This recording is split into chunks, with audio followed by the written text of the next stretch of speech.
ఇది రియల్ గా నా లైఫ్ లో జరిగిన స్టోరీ.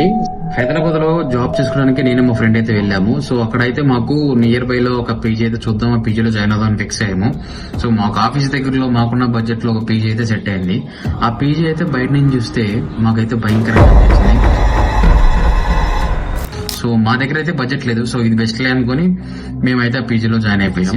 సో నాకైతే నైట్ షిఫ్ట్స్, మా ఫ్రెండ్ గారికి అయితే మార్నింగ్ షిఫ్ట్స్. సో వాడు నైట్ పూట ఒకడే ఉన్నాడు. ఎందుకు వాడికి ఆ రూమ్ లో ఒక భయంకరమైన సౌండ్స్ వినిపించాడు. వాడు చెప్పినప్పుడు నేను నమ్మలేదు. వాడికి వాష్రూమ్ లో నుంచి కూడా ఒక వాయిస్ అనేది వినిపించింది. వాడి పేరుతో ఎవరో పిలుస్తున్నట్టు సౌండ్ వచ్చింది, అది కూడా వాష్రూమ్ లో నుంచి. సో వీడైతే నెమ్మదిగా వాష్రూమ్ దగ్గరికి వెళ్ళాడు. సో డోర్ ఓపెన్ చేసి చూస్తే